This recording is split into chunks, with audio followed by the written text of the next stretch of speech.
Hey guys, thank you for joining me today on Godspot.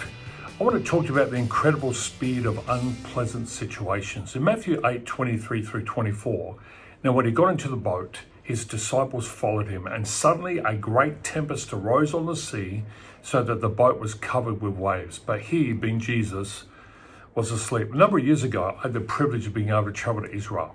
And part of that tour was to actually get on a boat that they'd use for fishing to cross the Sea of Galilee.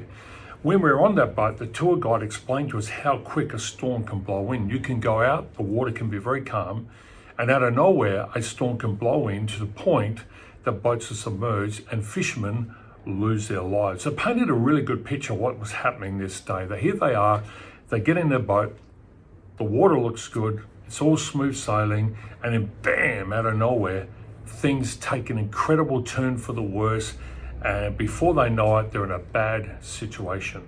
Now compare that to a moment to good outcomes and processes and wins. The fact is, learning new ideas, processing new habits, building relationships, and increasing productivity doesn't happen overnight. It takes a lot of time, a lot of effort, a lot of work to get to that place. All right, so this is something that is true. But bad things, on the other hand, can happen very quickly, and often they happen by surprise. They will often unfold and raise their ugly heads with unearthly speed. And we are often caught unawares, unprepared, at just how quickly a negative situation can materialize and spin out of control. Now, once a bad situation's popped its head out of nowhere, we can get triggered really easy. And if we get triggered, what happens? We begin to react. And when we react, it's usually not our finest moment because we're emotionally driven. And many times, a situation that's turned unpleasant becomes a very bad situation because we've stepped in and tried to fix it. And by fixing it, it's gotten a lot worse. And we know that all sorts of situations that can happen in your finances, can happen in a relationship. I mean, it can happen at work. Everything's fine, you walk in, and before you know it, something's turned upside down and there's a bad situation happening and it's spinning you out of control. So the inclination for all of us is to act. We want to react, we want to fix it, we want to step in and just fix the problem. Well, I want to challenge you, don't do that. Don't react. Yes, you can respond, but here's a few tips that I think will really help you. I know they've helped me over the years, but I think they'll really help you as well if you listen carefully. Firstly, pause, take a breath. Pause and take a breath. Just step back a little bit. Maybe even step out of your body a little bit and have a look what's going on around you to observe what you're doing and what's happening around you. Because it'll give you a sense of control if you pause and just take a breath. Number two, assess what has occurred. Don't go by feelings. Don't go by emotions, yours or others around you. What really did happen? Get the facts and put them on the table. Who did it happen to?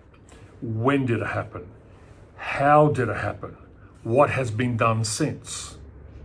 Before you respond in any way, because that way, if you put the facts on the table, this will equip you to make a far better decision. Number three, understand the impact. There's going to be an impact. No matter how you look at it, when something gets out of control, there's an impact. What is the financial impact? How's this going to impact you financially? What can you do by thinking it through to recover from this? Relationally, who is involved? How are they impacted? Is it going to affect your relationship with them? What are you going to be able to do? Think those things through and the impact it's had. Then your reputation, maybe as a church or a business, a ministry, or even your own personal reputation, has that been damaged? Can it be salvaged? What needs to be done? And understand this, that credibility is often defined by how you respond to a bad situation. This is the opportunity. It's a bad situation. If you hit the pause button, you do everything I said, you can get ahead of the curve. You can get ahead of it and minimize the damage. Jesus was woken in the boat He spoke to the sea. He said, be still and calm, and everything stopped. That's good leadership right there. Is to be able to bring calm into a chaotic situation. I hope this helps you today. If so, hit the like button, share it with someone else. Thanks for listening. This is Scott from Godspot. Have a great day.